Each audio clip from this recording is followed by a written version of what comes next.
The early morning sun filtered through the thin curtains in Nnamdi Okafor's cramped, one-room apartment in Mushin, Lagos. The sounds of life outside were already loud, hawkers calling out prices, buses honking, and generators rumbling like growling tigers. Nnamdi rolled out of his worn mattress on the floor and stretched his aching back. Another day, another hustle. He dressed quickly in a clean but faded t-shirt and jeans, then opened the window for fresh air. The street was alive with movement. People hustled with urgency, selling, shouting, surviving. In this city, time didn't wait, and neither did poverty. Nnamdi was tall, dark-skinned, and lean with muscles sculpted not in a gym, but from years of lifting, walking, and working under the hot African sun. His hands were stained with old paint, reminders of his passion. He was an art graduate, a dreamer in a city where dreams were often buried under bills and broken promises. His mother, Mama Ijoma, knocked on his door. "Nnamdi, I go market now. I left small akara on the tray," she said. "Thanks, Mama.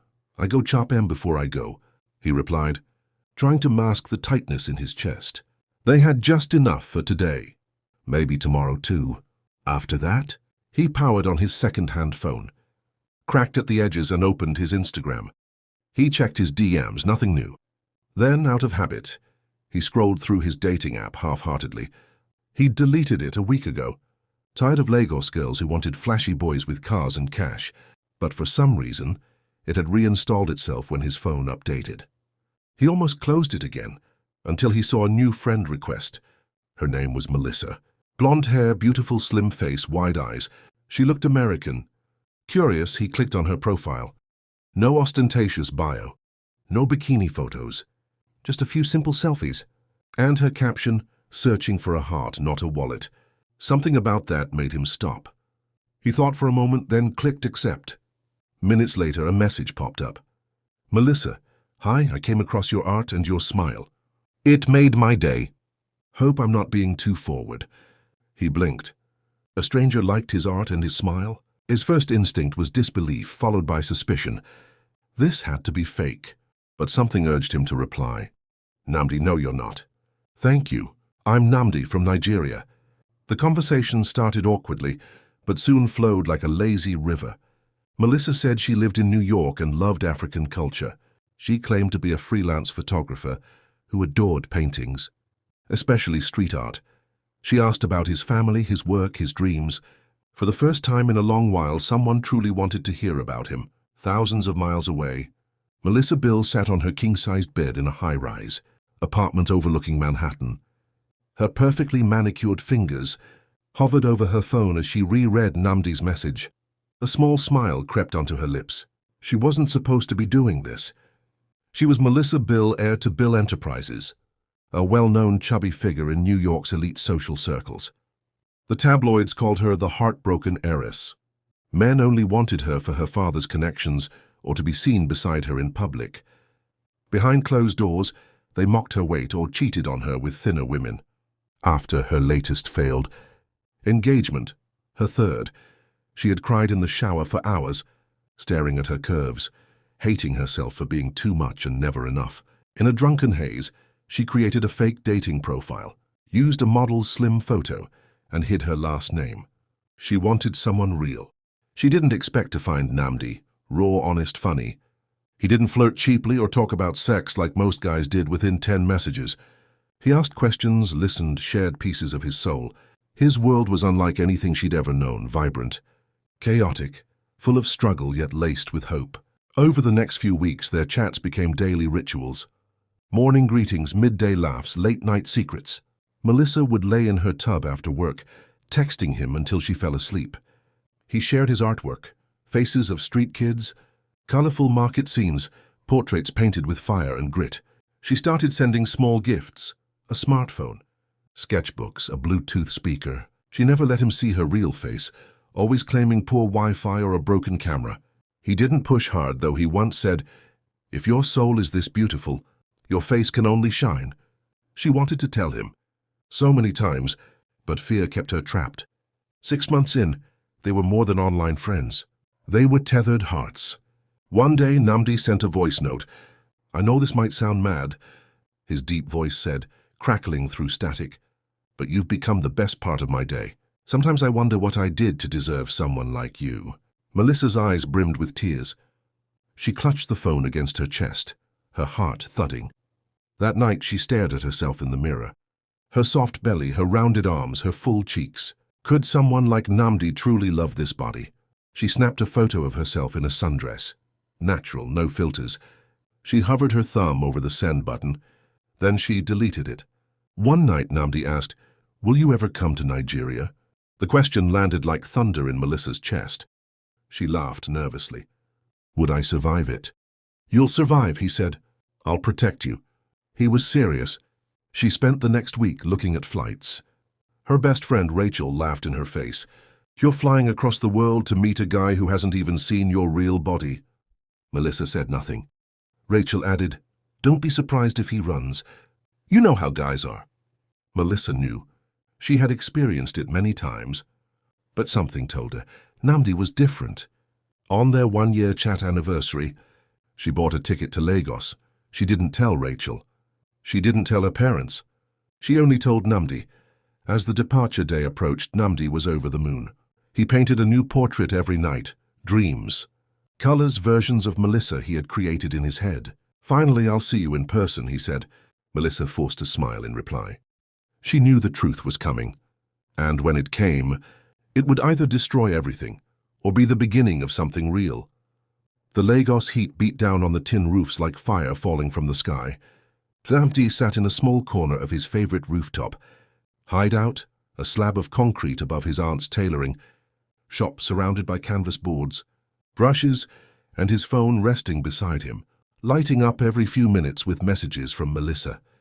He stared at the painting he was working on, a faceless woman in a white sundress, standing in a field of sunflowers. Her face remained blank, not because he couldn't paint it, but because he didn't know what she truly looked like. It had been 6 months now. 6 whole months of laughing, venting, dreaming, and surviving together yet apart. Melissa had become his lifeline.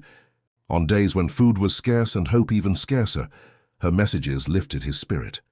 When he sent her pictures of his artwork, she responded with voice notes so tender.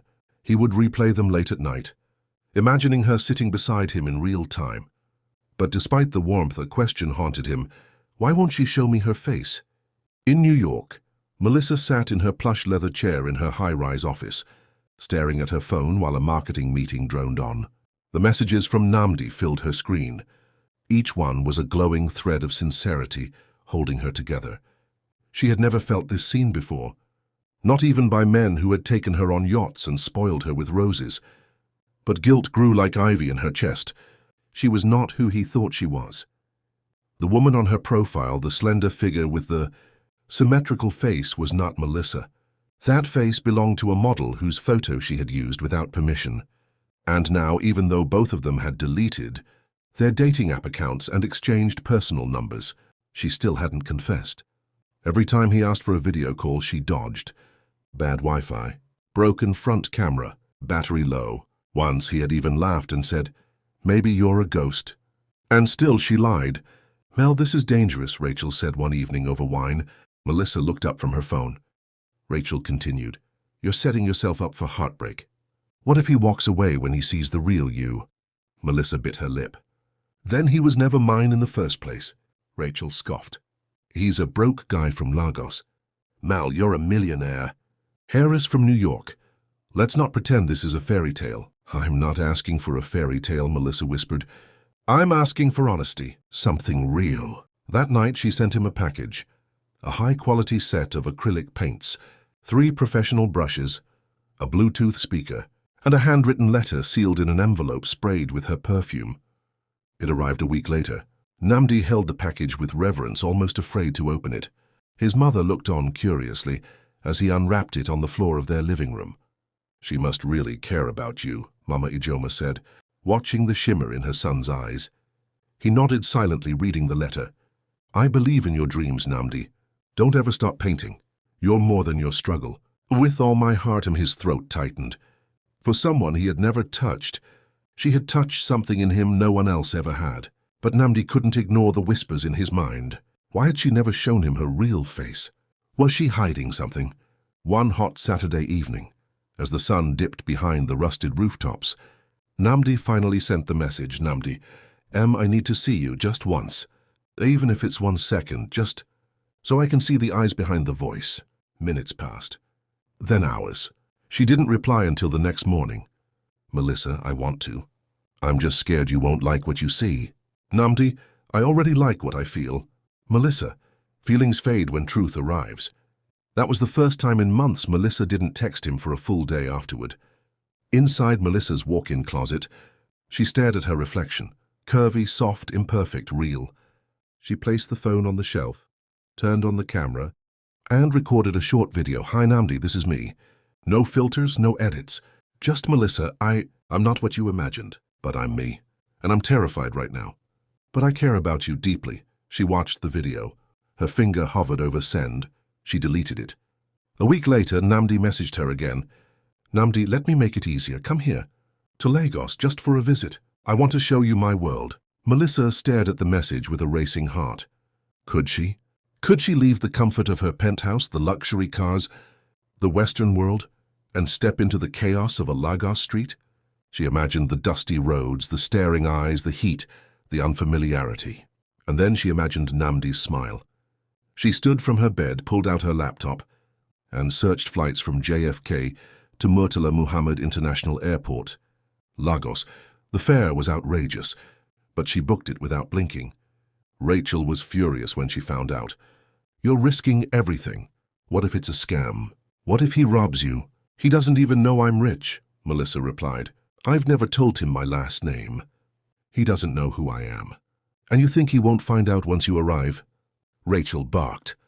Melissa simply said, if he runs, then at least I'll stop living a lie. She told her parents she was going on a wellness retreat to Portugal. She packed 2 suitcases with light clothing, modest dresses, and 1 special envelope filled with money.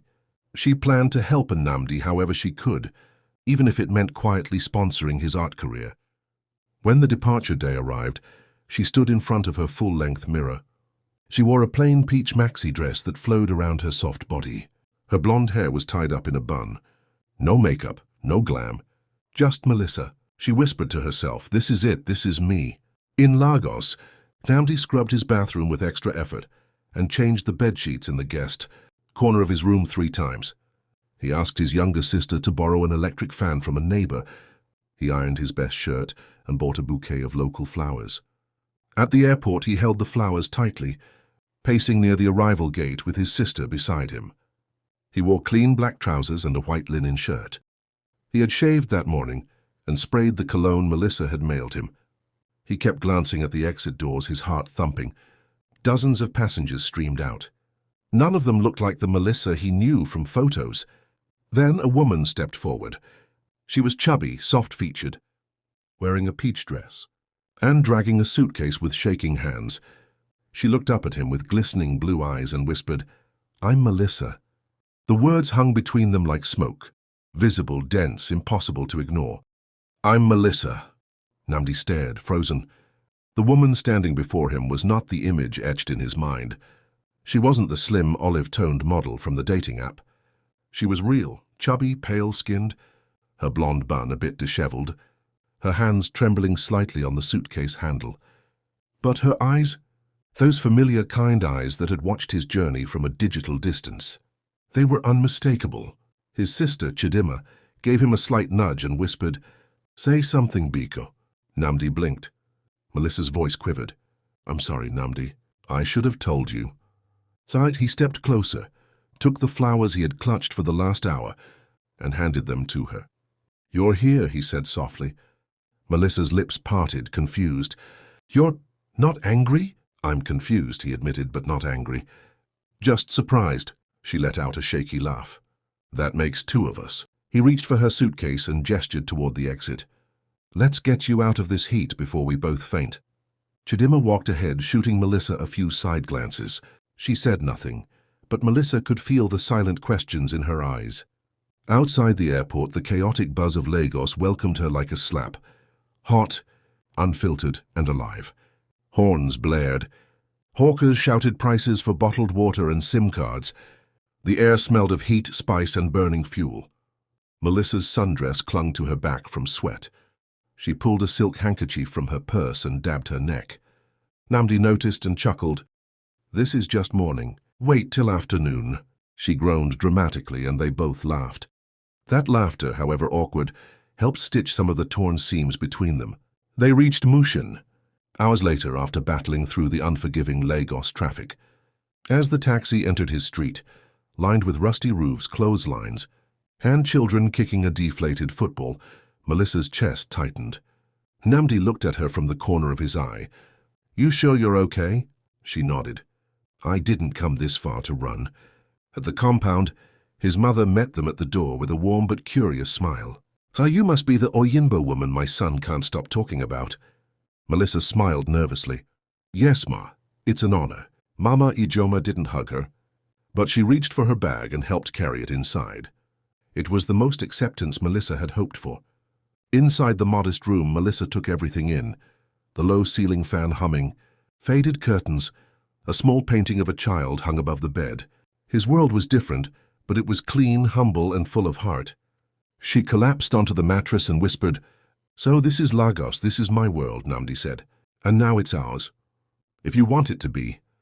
The next few days were both beautiful and overwhelming. Melissa tried her best to adjust. She tasted jollof rice that set her mouth on fire, bathed from a bucket with cold water, and fell asleep to the hum of mosquitoes and generators. Every day was loud, sweaty, and unpredictable, but every day Nnamdi was there. He showed her his favorite roadside suya spot. He took her to Makoko, where he had once painted murals for school children. They walked hand in hand down Yaba Market, Melissa trying to blend in, though she stuck out like a bright star. People stared, some out of curiosity, others with judgment. "Why this fine boy de follow fat Oyinbo?" Someone muttered as they passed. Melissa heard. Her heart sank.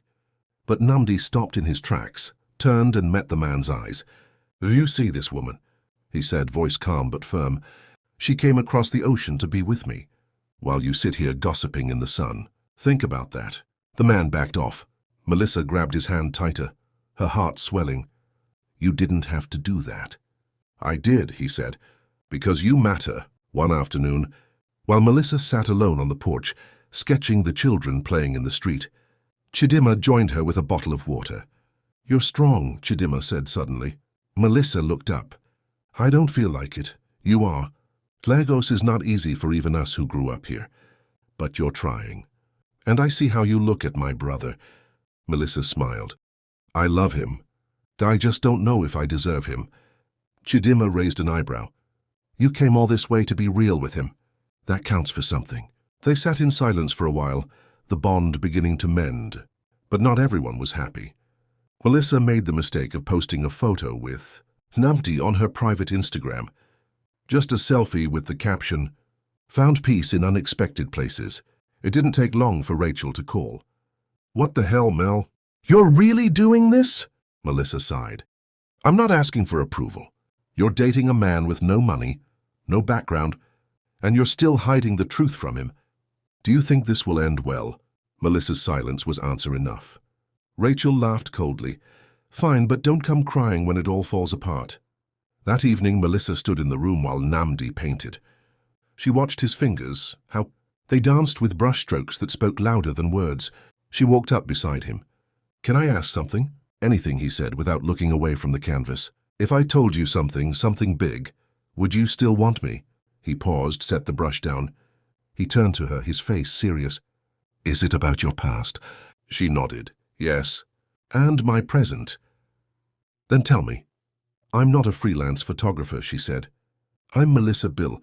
My father owns Bill Enterprises. I'm rich, very rich. And I lied because I didn't want you to fall in love with my money." The room went silent. She stepped back, nervous. "Say something." Nnamdi didn't move, didn't blink. Then softly he said, "I didn't fall in love with your money. I fell in love with the woman who stayed up talking to me about my dreams, who made me feel seen. The gifts, the lies. I wish you told me sooner, but..." He stepped forward. "I still choose you." Tears streamed down Melissa's cheeks as she buried her face in his chest. Finally, she was no longer hiding. Lagos had rhythm, but not the kind Melissa was used to. It wasn't the jazz echoing through a rooftop bar or the hum of traffic on Fifth Avenue. Lagos moved like a heartbeat too loud for the chest that carried it, wild, pulsating and unpredictable. It was early morning. Roosters crowed before dawn. The neighbor's generator rumbled like distant thunder. The smell of frying akara wafted through the window. Melissa rolled over on the mattress, tangled in her sweat-soaked sheets. She had barely slept. Heat clung to her skin like a second outfit. Her hair frizzed from humidity, and mosquito bites decorated her arms. Nnamdi knocked gently on the door. "You awake?" "Barely," she croaked. "Come, let's get breakfast. My mom made yam and eggs." Melissa sighed, sat up, and tied a scarf around her head. She caught her reflection in the broken mirror. Puffy eyes, no makeup, a body that seemed even rounder in this tight tropical world. Still, she smiled. She was far from home, but with Nnamdi she felt closer to herself than ever. Later that day, they visited a local art gallery in Surulere that was hosting a youth exhibition. Nnamdi had 3 of his paintings displayed, bold, emotional portraits of Lagos life. Melissa watched as people stopped in awe, whispering praises. She beamed with pride. When one buyer offered to purchase The Girl Behind the Bus Window, Nnamdi refused. "It's not for sale," he said. "Why not?" Melissa asked as they walked out. He looked at her. "Because I painted it the week you said you were coming. That girl behind the glass. That was how I imagined you, waiting, unsure, but still brave enough to board the bus." She stopped walking. Her eyes welled. He held her hand. "You changed my story, Melissa. You made me believe in something beyond survival." But not everything was easy. Melissa tried. She really did. She smiled when children pointed and said, "Oyimbo." She carried handkerchiefs to wipe sweat off her forehead every 5 minutes. She even tried pounding yam with Nnamdi's mother one evening, nearly breaking the mortar in the process. Still, the stares, the judgment, the whispered insults about her size and skin started to bruise her spirit. One afternoon at the market, a man bumped into her and laughed. "Madam, you block the whole path, oh." Nnamdi stepped in, furious. "Watch your mouth." The man waved him off. "No joke now." But Nnamdi didn't smile. Back home, Melissa sat quietly, staring at the ceiling fan. "Are you okay?" he asked. She nodded. "It's just hard to feel beautiful here." He sat beside her. "Melissa, you are. If these people don't see it, that's their blindness, not your reflection." She leaned on his shoulder. "Just don't let me lose myself." He kissed her forehead. "Never." A week later, Rachel arrived. She had called Melissa the night before from the airport, saying she'd booked a spontaneous trip to see Africa and surprise her. Melissa was hesitant, but Rachel was insistent. She arrived wearing high-waisted jeans, designer sunglasses, and a voice 10 decibels too loud. "Mel," she squealed, throwing her arms around her. "Wow, girl, this is different." Her eyes scanned the street with distaste. Then she saw Nnamdi. He greeted her politely, helping with her luggage. Rachel raised a perfectly shaped brow. "So you're the famous Lagos lover boy." Nnamdi chuckled. "I guess I am." Melissa didn't miss the way Rachel looked at him, eyes lingering too long. Rachel stayed for 5 days. In those 5 days, Melissa felt her world shift. Rachel questioned everything. She rolled her eyes at the food, complained about the heat, made jokes about the neighborhood, and subtly compared herself to Melissa in front of Nnamdi. "He must really love you," she said with a sly grin one evening. "I mean, it's rare for a man to overlook all this and still stay loyal." Melissa forced a smile. "I don't need him to overlook anything. He sees me." Rachel hummed. "We'll see." That night, Melissa found Nnamdi alone in the compound, sketching by moonlight. "Rachel's a lot," she said gently. "She is," he agreed. "But I'm here for you, not her." She nodded, holding his gaze. But temptation has its way of testing truth. The next evening, while Melissa was out with Chidima, Rachel cornered Nnamdi in the room. She wore a short robe and leaned against the door with wine in her hand. "Can we talk?" she asked sweetly. He put down his sketchbook. "Sure." Rachel stepped closer. "I know girls like Melissa. They cling to fantasy. But this is reality. You and me. We'd make more sense." He stood up. "Excuse me?" Rachel placed a hand on his chest. "I can help you. Connect you to real gallery owners. Move you to the States. No struggling. He backed away. "You should leave." Rachel laughed softly. "Oh, come on. You're telling me you've never thought about it." "I love Melissa," he said, his voice firm. "You need to respect that." She shrugged. "Your loss." When Melissa returned, Rachel acted normal, but Nnamdi pulled her aside immediately. He told her everything. Melissa was silent for a moment. Then her lips trembled. "She was my best friend. She doesn't deserve that title," Nnamdi said. Tears filled her eyes. "You could have said nothing. I didn't come this far to lie." She wrapped her arms around him, sobbing into his chest. "I've never felt safe in a man's arms," she whispered. "But I do now." The next morning, Rachel left early without a goodbye.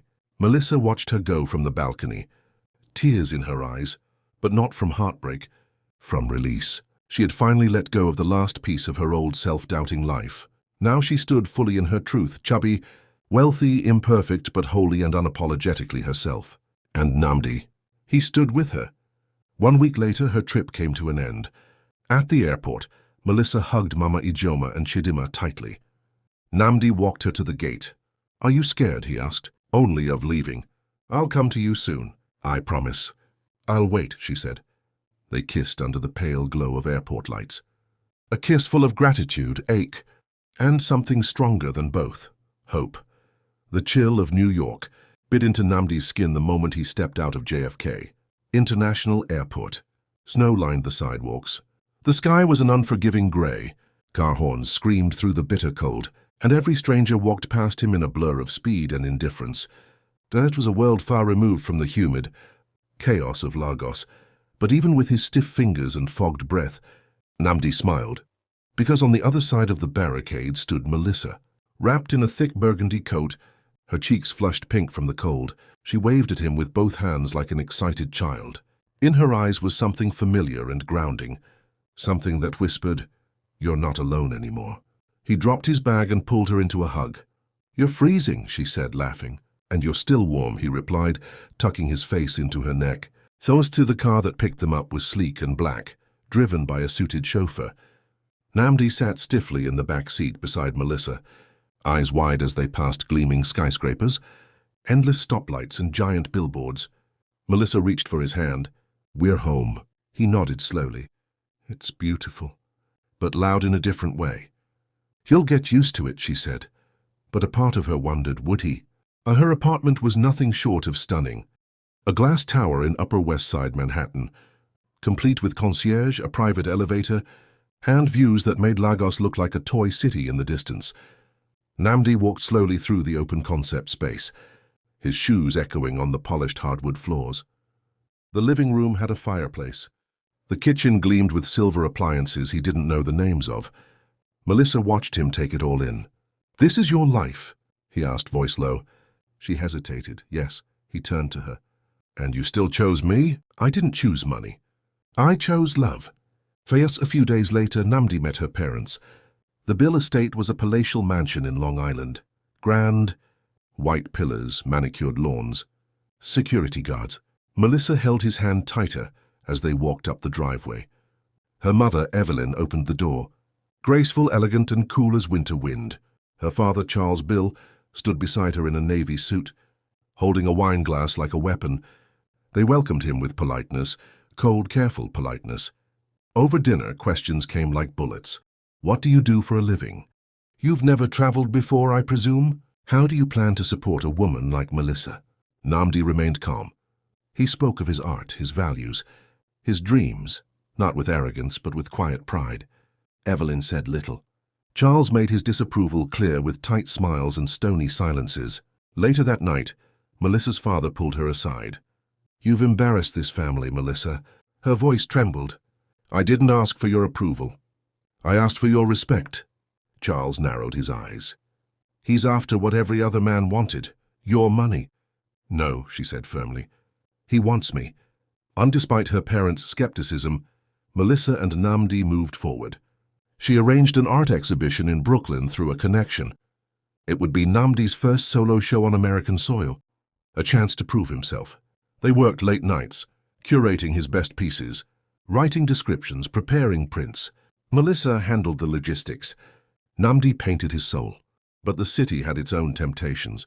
At the gallery during setup, Nnamdi met Alina, a tall, elegant curator from a prominent Manhattan art house. She wore black turtlenecks, red lipstick, and always smelled of jasmine. "You're refreshing," she said during their first meeting. "Most artists here try too hard. But your work, it breathes." Nnamdi smiled awkwardly. "Thank you. You ever think of going solo?" she asked. "I could connect you with serious collectors." "Just say the word." He politely declined.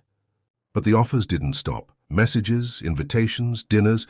Each time, he thought of Melissa, of how she had crossed oceans, defied odds and stood beside him when he had nothing. Meanwhile, Melissa was fighting her own silent battle. At a charity gala organized by her father's company, she arrived in a royal blue gown, proud to have Nnamdi as her date. But the whispers started the moment they entered. She really brought him. Why him? Isn't he from Nigeria or something? And then the body comments followed. She's still plus size even with all the money. She could have at least gone for someone who matches the brand. Melissa smiled through the sting. Later that evening, a group of smug-faced men cornered them near the dessert table. "So Nnamdi," one of them sneered, "must be hard carrying all that weight of Melissa's affection." They laughed. Nnamdi's fist clenched. He stepped forward. "Say that again," he said coldly. The room fell silent. "Say it," he repeated. The man shrank. "It was just a joke." "That's not a joke. That's disrespect." "You think she's lucky to have me. I'm the lucky one. She's bold, brilliant, and full of more love than this entire ballroom." People turned to look. Phones came out. Melissa's heart thundered in her chest. He took her hand. "You don't need this place to validate your worth. You've always been enough." The crowd stared. She held her head higher than ever before. On that night, under a snowy sky in Central Park, Nnamdi took her to the bridge overlooking the frozen lake. Street lamps glowed gold on the white path. People passed quietly, bundled in coats. He knelt on one knee, not with a diamond ring, but with a velvet box holding a handmade silver band, one he had crafted in Nigeria, using local metal and carvings of two interlocking hearts. "Melissa," he said, voice trembling from cold and nerves, "I have nothing grand to offer but my heart, my art, and my loyalty. You crossed the world to find me. Let me spend my life crossing whatever I must to keep you." Tears spilled down her cheeks. She nodded, unable to speak. "Yes," she finally whispered. 1,000 times, yes. First they hugged beneath falling snow, laughter and tears mixing. In a city that had once whispered doubt in her ears, Melissa now stood in certainty. In a world that had tried to convince Nnamdi he wasn't enough, he now held proof otherwise. 2 hearts, 2 continents, 1 promise. The first morning after their engagement, Melissa woke to the smell of freshly brewed coffee and the quiet hum of sunlight against the curtains. She turned in bed to find Nnamdi standing by the window, sketchbook in hand, eyes lost in the skyline. Shirtless, paint-smudged and utterly hers. "You're up early," she murmured, stretching. He turned, smiling. "Couldn't sleep. My mind's too full." She wrapped a blanket around herself and joined him at the window. On the page was a sketch of Central Park from the night before. Him on one knee, her mid-gasp, snow falling like confetti around them. Melissa touched the paper. "You made last night eternal." He looked into her eyes. "You made last night matter." The weeks that followed were a whirlwind. Their love story, caught on camera at the gala and later at the Central Park proposal, had gone viral, rich. Plus-size heiress engaged to Nigerian, hustler artist flooded. Gossip sites and art blogs alike. The headlines were ruthless. Some romanticized it, others mocked it. Melissa's name trended for days. The spotlight returned, but this time she stood taller. Nnamdi received a flood of art commissions, some genuine, others exploitative. He turned most of them down, determined to succeed on his terms, not as a novelty. But with attention came trouble. Melissa's former best friend, Rachel, returned to New York, claiming she wanted to make amends after the Lagos incident. She sent flowers, voicemails, texts laced with nostalgia. "I was wrong," Rachel said one day, standing in Melissa's kitchen. "You two really love each other. I just didn't understand it before." Melissa hesitated. "I don't know if I can trust you again." Rachel lowered her gaze. "I get it, but I'm not here to take anything. I just miss my friend." Against her better judgment, Melissa gave her a second chance. Big mistake. One evening, Melissa returned, early from a private fitting only to hear low voices in the apartment. Rachel and Nnamdi. You don't have to pretend, Rachel said softly. You don't owe her anything. You're a handsome man. You deserve a real chance, someone who matches you. Melissa's heart dropped. But before she could react, Nnamdi's voice rose, sharp and unmistakably firm. Get out, what? I said get out of her house. And out of our lives. Melissa stepped in just as Rachel's face twisted in embarrassment. You heard him, she said coldly. Rachel stormed out, her heels clicking against the marble floor like judgment. Nnamdi walked over and cupped Melissa's face gently. I will never betray you. Not for curves, money, or false comfort. I've already found everything I need in you. The final test came from her parents. After much silence and media embarrassment, they requested a formal dinner, not at their estate, but at a private dining room in the Bill Enterprises building, neutral ground. Melissa wore a deep green gown. Nnamdi, a tailored navy suit she had gifted him for Christmas. They arrived hand in hand. Evelyn greeted them with a nod. Charles remained stoic. The table was set for 4. The food was fine. The tension thick. Halfway through the meal, Charles finally spoke. I admit I was wrong, he said, surprising everyone. Melissa blinked. What? I judged you, he told Nnamdi, not because you're from Nigeria, but because I thought you were after what others were. Status, power, a shortcut. Nnamdi straightened. I understand. Charles looked at Melissa. But this, what you both have, it's real. I've seen the way she smiles with you.